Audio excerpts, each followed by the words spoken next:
হেমন্ত মুখোপাধ্যায়ের একটি অসাধারণ গানের কথা এই মুহূর্তে মনে পড়ছে। কথা ও সুর ছিল আর এক দিকপাল বাঙালি সুরকার এবং গীতিকার সলিল চৌধুরীর। গানটি হলো পথে এবার নামো সাথী, পথেই হবে পথ চেনা। মনে পড়ার কারণ এই গানটি, সেই কারণটা হলো কার্যত নিষিদ্ধ হওয়ার পর আওয়ামী লীগের এই যে হঠাৎ জেগে ওঠা, এটা দেখে এতকাল জয়ে হোক ভয়ে হোক আর যে কারণেই হোক, কেমন যেন কুঁকড়ে ছিল আওয়ামী লীগের দেশ জুড়ে থাকা অসংখ্য কর্মী বাহিনী। ভয় ছিল, অথবা হতে পারে কিছুটা সংকোচ। দেশে যে সন্ত্রাসের রাজত্ব চলছে তার জন্যে ভয় থাকাটা স্বাভাবিক, খুবই স্বাভাবিক, অস্বাভাবিক একদমই নয়। আর শেখ হাসিনার শাসনকালের ফ্যাসিজম নিয়ে পশ্চিমী মিডিয়ার কল্যাণে যে অপপ্রচারের ঢেউ তৈরি হয়েছিল বাংলাদেশে, তাতে সাধারণ আওয়ামী লীগ কর্মীদের এবং সাধারণ মানুষের মনে একটা আওয়ামী লীগের প্রতি কিঞ্চিত হলেও একটা বিতৃষ্ণা ছিল, আর সাধারণ কর্মীদের মধ্যে সেই কারণে একটা সংকোচ তৈরি হওয়াটা স্বাভাবিক। কিন্তু সরকারের ষড়যন্ত্র যখন দলটাকে বিলুপ্তির দিকে ঠেলে নিয়ে যাচ্ছে, যখন দেশের বিবেক, শিক্ষিত সভ্যজনের বিবেক যখন স্তব্ধ হয়ে দেখছে ইউনূসের অবৈধ সরকারের এই অসভ্য এবং আরো বেশি ফ্যাসিস্ট আক্রমণকে, তখন চুপ করে থাকা আওয়ামী লীগের সাধারণ কর্মীরা বুঝতে পারছে আর বসে থাকলে নিজেদের অস্তিত্ব বিপন্ন হবে।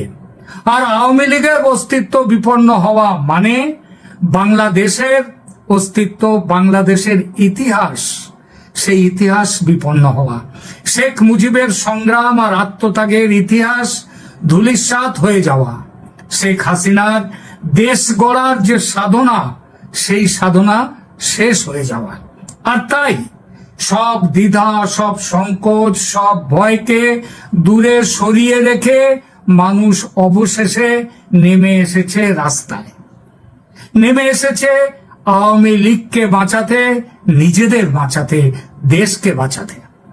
বাংলাদেশের মেইন স্ট্রিম মিডিয়া যাদেরকে বলা হয়, তারা এখন সরকারের কোলে বসে আদরের মেনি পুষি বিড়াল হয়ে তারা সেই আদর খাচ্ছে। তারা এই খবর ছাপবে না সরকারের বিষ নজরে পড়ার ভয়ে, ছাপেও না, ছাপেও নি। কিন্তু এপার বাংলার কিছু পত্রিকা, অর্থাৎ পশ্চিমবঙ্গের কিছু পত্রিকা ছেপেছে বাংলাদেশের এই খবর। পশ্চিমবঙ্গের আনন্দবাজার পত্রিকা আজ 20 মে সংখ্যায় যা লিখেছে তার অংশ বিশেষ পড়ছি আপনাদের সামনে। কোট আনকোট, নিষিদ্ধ ঘোষিত হওয়ার পরে বাংলাদেশে রাজনৈতিক তৎপরতা বাড়াচ্ছে শেখ হাসিনার দল আওয়ামী লীগ। জেলায় জেলায় তো বটেই, ঢাকার রাজপথে মিছিল করছে একদা বাংলাদেশের এই শাসক দল। গতকালই মানে 19 মে ঢাকা শহর ও সংলগ্ন এলাকায় একদিনে 20 থেকে 25টি মিছিল হয়েছে বলে জানা যাচ্ছে। সরকার তাদের কার্যক্রম নিষিদ্ধ করেছে এবং নির্বাচন কমিশন আওয়ামী লীগের নিবন্ধন বাতিল করেছে। এই জোড়া ধাক্কার পরেও আওয়ামী লীগের বর্তমান তৎপরতা চোখে পড়ার মতো। আনন্দবাজার পত্রিকা আরো জানাচ্ছে, প্রায় প্রতিদিনই আওয়ামী লীগের কর্মসূচি থাকছে। আওয়ামী লীগের নেতাকর্মীরা ঝটিকা মিছিল করছেন, তাতে ভিড় হচ্ছে চোখে পড়ার মতো। লক্ষণীয় হলো, এতদিন আওয়ামী লীগের কর্মীরা লুকিয়ে চুরিয়ে অলিতে গলিতে মিছিল করতেন, কিন্তু নিষিদ্ধ ঘোষিত হওয়ার পর মিছিল হচ্ছে রাজপথে, লুকিয়ে নয়, সবার চোখের সামনে। আর এই মিছিল যেমন সংখ্যায় বাড়ছে, মিছিলের সংখ্যা, তেমন বাড়ছে মিছিলে অংশগ্রহণকারী মানুষের সংখ্যা। কয়েকদিন আগে ঢাকার মোহাম্মদপুরে কল্যাণপুর থেকে শ্যামলী পর্যন্ত হয়েছিল আওয়ামী লীগের মিছিল। সাম্প্রতিক কালে এত বড় মিছিল ঢাকায় আর হয়নি। উত্তরায় কয়েকদিন ধরে পর পর মিছিল হয়েছে। ছাত্রলীগের নেতারা যারা আত্মগোপন করেছিলেন, তারা কোথাও লুকিয়েছিলেন, তারা তাদের আত্মগোপনের ডেরা ছেড়ে বাইরে বেরিয়ে আসছেন। বাড্ডা, রামপুরা, ধনিয়া, ধানমন্ডি, ডেমরা ও ঢাকার বাইরে বিভিন্ন জায়গায় তারা মিছিল করছেন।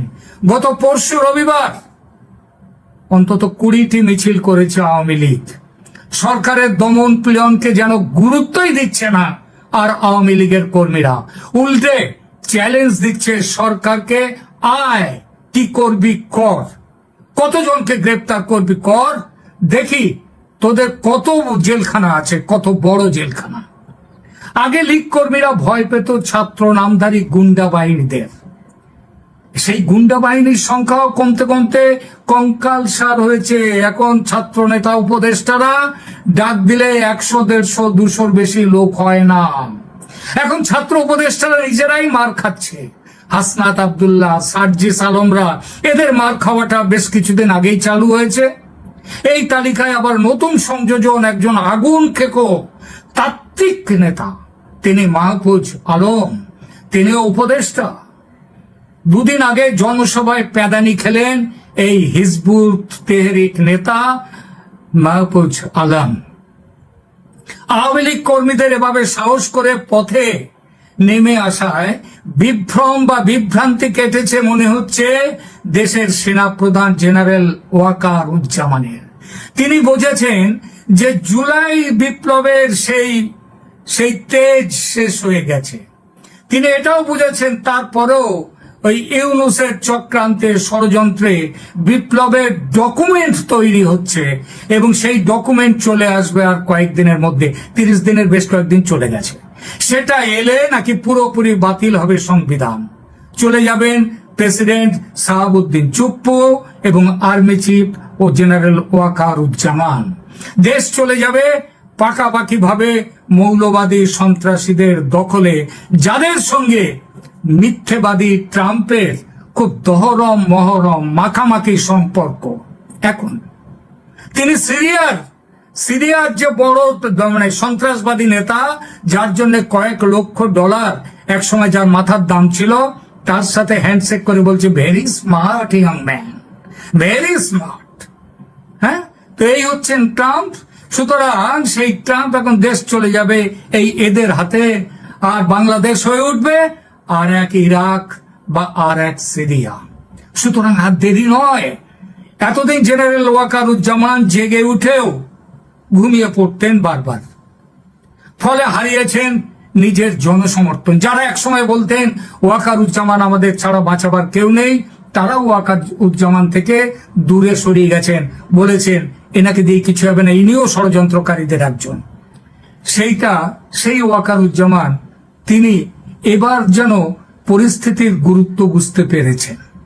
কিন্তু সত্যি পেরেছেন কি কেন জানি না, আমার কিন্তু মনে হচ্ছে এবার তিনি বুঝতে পেরেছেন পরিস্থিতির গুরুত্ব। জেনারেল ওয়াকার উজ্জামানের নেতৃত্বে সেনাবাহিনী এবার ইউনূস সরকারের বিরুদ্ধে এসপার ওসপার লড়াইয়ে নামবেন, একেবারে ফাইট টু কিল, যতক্ষণ না অন্তত শেষ হচ্ছে ততক্ষণ। কারণ এবারে লড়াই ওয়াকার উজ্জামানের বা তার সেনাবাহিনীর নিজেদের প্রাণ বাঁচাবার লড়াই শুধু নয়, এই লড়াই হচ্ছে বাংলাদেশকে বাঁচাবার লড়াই। কার হাত থেকে বাঁচাবেন? কার হাত থেকে? বাংলাদেশকে বাঁচাবার প্রয়োজন নৈরাজ্য থেকে, মৌলবাদী সন্ত্রাসীদের হাত থেকে, সভ্যতার বিপরীতে অসভ্যতার পথে দেশকে যারা নিয়ে যাচ্ছে তাদের হাত থেকে বাঁচাতো। তাদের হাত থেকে বাঁচাবার জন্য এই লড়াই। আর এই সবের চেয়েও বড় হলো মার্কিন সাম্রাজ্যবাদের হাতে দেশকে তুলে দেওয়ার যে ইউনূসীয় ষড়যন্ত্র, ওই খলিলুর রহমানদেরকে নিয়ে যে ষড়যন্ত্র হচ্ছে, তার থেকে দেশকে বাঁচানো। একথা সবাই জানেন। বাংলাদেশের বুকের ওপর মিয়ানমার সরকারের বিরুদ্ধে ও আরাকান আর্মির পক্ষে জাতিসংঘের আড়ালে আমেরিকাকে, জাতিসংঘের নামে আমেরিকাকে মানবিক করিডর দেওয়ার, মানবিক করিডর তখন থাকবে না, তখন অস্ত্রসজ্জার করিডর। কারণ মায়ানমারকে ভেঙে সেটা দখল করতে হবে। চীন প্রদেশ হচ্ছে বিরাট রেয়ার আর্থ ম্যাটেরিয়ালের খনি, সেটা আমেরিকা দখল করবে। সুতরাং এই মানবিক করিডোরের প্রস্তাব আসলে মার্কিন সাম্রাজ্যবাদের হাতে দেশকে বিক্রি করে দেয়া, নিজের জন্য দীর্ঘদিন ক্ষমতার দখল রাখতে ইউনূস আর তার উপদেষ্টারা এইভাবে সওদা করেছে ট্রাম্পের সঙ্গে। এই ষড়যন্ত্রের ঘোর বিরোধী ওয়াকারুজ্জামান ও তার সেনা। তারা যে এর বিরুদ্ধে একথা জানে আমেরিকা। গত পরশু মার্কিন দূতাবাসের chargé d'affaires Stacy Jacobson, আরো বেশ কয়েকজন তাদের মধ্যে মার্কিন মিলিটারি অ্যাটাশেও ছিলেন, তারা একাধিকবার কথা বলেছেন জেনারেল ওয়াকারুজ্জামানের সঙ্গে, ফোনে কথা বলেছেন, তার সঙ্গে দেখা করেছেন, বলেছেন মানবিক করিডোরের প্রস্তাবে রাজি হওয়ার জন্য। ওয়াকার রাজি হননি, বরং তিনি বুঝিয়ে দিয়েছেন, তিনি বুঝেছেন ওই কথা যে আর নিশ্চুপ হয়ে থাকলে চলবে না, এবার রুখে দাঁড়াতেই হবে।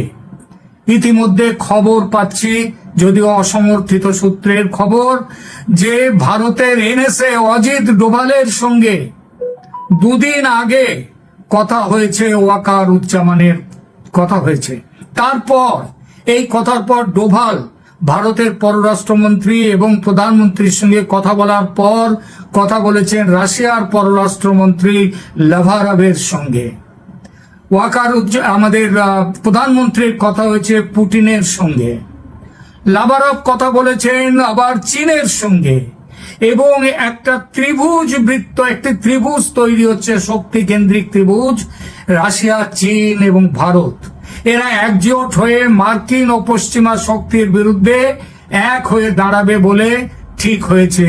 আমেরিকা ওয়াকওভার পাবে না, কারণ আমেরিকা ট্রাম্প সাহেবের মিথ্যাবাদী বিশ্বাসঘাতকতার চরিত্র, এই চরিত্রটা বুঝে ফেলেছে ভারত আগেই জানতো, কিন্তু সম্পর্ক একটা ছাড়া ছাড়া ছিল, সেটা এখন একেবারেই ছাড়াছাড়ি হয়ে যাওয়ার মতো, যেটা ব্যবসায়িক কারণে যেটা রাখতেই হয় ডাব্লিউটিওর হিসাবে। মনে রাখতে হবে আমেরিকার বিরুদ্ধে ডাব্লিউটিওতে কিন্তু সেখানে অভিযোগ জানিয়েছে ভারত। ভূ রাজনৈতিক হিসাব নিকাশ পাল্টে যাচ্ছে ক্ষণে ক্ষণে, তৈরি হচ্ছে নতুন নতুন শক্তি জোট। আর এই পরিস্থিতি সাহস এনেছে জেনারেল ওয়াকারের মনে। তিনি বুঝতে পেরেছেন শেষ কথা আমেরিকা বলবে না, শেষ কথা বলবে অন্য কেউ। আমেরিকা শেষ কথা বলার জায়গায় আর নেই, বরং ভারত ও চীনের জোটবদ্ধতার সঙ্গে রাশিয়া, এরা অনেক বেশি শক্তিশালী, অনেক বেশি নির্ভরযোগ্য, অনেক বেশি কার্যক্ষম। আমেরিকার সেবাদাস ইউনূসের হাত থেকে দেশকে বাঁচাবার জন্য এটাই হলো মোক্ষম সুযোগ। এই সুযোগকে সামনে রেখে আজ 20 মে মঙ্গলবার সকালে দরবার আহ্বান করেছিলেন জেনারেল ওয়াকারুজ্জামান। সেখানে ঢাকা শহর ও সন্নিকটের সমস্ত সেনা অফিসারদের এবং সেনা সদস্যদের হাজির থাকতে বলা হয়েছিল, একদম তাদের কমব্যাট ইউনিফর্মে, অর্থাৎ যে ইউনিফর্ম অফিসিয়ালি যুদ্ধ করার জন্য তারা পরেন, সেই ইউনিফর্মে। আলোচনা আজকে শেষ মুহূর্তে হয়নি এই কারণে যে সবাইকে খবর দেওয়া যায়নি, তার জন্য আগামীকাল শুনতে পাচ্ছি এই আলোচনা হবে আগামীকাল সকালে। এবং আলোচনার একটা মূল জিনিস হচ্ছে অবশ্যই ঘুরিয়ে ইউনূসের পরিবর্তন এবং আগামী ডিসেম্বরে নির্বাচন করা নিয়ে, এবং সেই নির্বাচন হবে আওয়ামী লীগকে নিয়ে, আওয়ামী লীগকে বাদ দিয়ে নয়। ইউনূস এবং তার উপদেষ্টা পরিষদ নিশ্চিতভাবেই বলা যায় এই প্রস্তাব কখনো মানবেন না। আওয়ামী লীগকে তারা নিষিদ্ধ করে দিয়েছেন, কার্যত নিবন্ধন বাতিল করে দিয়েছেন নির্বাচন কমিশনকে দিয়ে। সুতরাং কি হবে তাহলে? তৈরি হবে সংঘাত। কার সঙ্গে সংঘাত হবে? ইউনূসের সঙ্গে, এই সেনা আর্মি চিফ জেনারেল ওয়াকারুজ্জামানের। এবং এই সংঘাত হবে কিন্তু ডু অর ডাই, করেঙ্গে ইয়া মরেঙ্গে। সেনা বিদ্রোহের সম্ভাবনা উড়িয়ে দেওয়া যায় না, কারণ সেনার মধ্যে একটা ফৈজুর রহমান, ওই আরো একজন, এরা সব রয়েছেন। তো তাদের একটা পাকিস্তানি গোষ্ঠী আছে, এবং পাকিস্তানের এখন আমেরিকান হাতে হ্যাঁ বলা ছাড়া কোনো উপায় নেই, এবং ইউনূসের সাথে তাদের থাকতেই হবে। সুতরাং সেনা বিদ্রোহের সম্ভাবনা উড়িয়ে দেয়া যায় না। আর দেশের জনতা সেই বিদ্রোহে নিজেদের সুবিধা মতো পক্ষ বেছে নেবেন। ইউনূসের পক্ষে যে জনতা, এই তৌহিদি জনতা, ওই যে মৌলবাদী টেররিস্টরা, সন্ত্রাসী জনতা, তারা থাকবেন ইউনূসের পক্ষে। আর সাধারণ মানুষ, আওয়ামী লীগ, তারা থাকবে কার পক্ষে? জেনারেল ওয়াকারুজ্জামানের পক্ষের সেনাদের সঙ্গে। বিএনপি কি করবে বলা যায় না, কারণ বিএনপি কি করে আর কি বলে সেটাও বোঝাটা খুব মুশকিল হয়। আওয়ামী লীগের পথে বেরিয়ে আসা, পথে যে তারা বেরিয়ে এসছে আওয়ামী লীগের নেতাকর্মীরা, নিশ্চিতভাবেই সাহস ও স্বস্তি দিচ্ছে ওয়াকারুজ্জামানকে। অসমর্থিত সূত্র থেকে জানতে পারছি, পাশে দাঁড়াবার ব্যাপারে সেরকম যদি যুদ্ধের পরিস্থিতি, গৃহযুদ্ধের পরিস্থিতি আসে, তাহলে পাশে দাঁড়াবার ব্যাপারে ভারতের সবুজ সংকেত ইতিমধ্যেই পেয়ে গেছেন ওয়াকারুজ্জামান। রাশিয়াও সমর্থন করছে তাকে, এবং চীন, যদিও আমেরিকার সাথে, আমেরিকা দেখেছেন আবার বলেছে চীনকে যে ট্যারিফ দেওয়ার ব্যাপারে, চীনের সাথে সমঝোতায় আসার ব্যাপারে অনেকটা এগিয়ে গিয়েছেন। সুতরাং আমেরিকাকেও যেমন বিশ্বাস করা যায় না পুরোপুরি, চীনকেও তেমন অন্ধের মতো বিশ্বাস করা যায় না।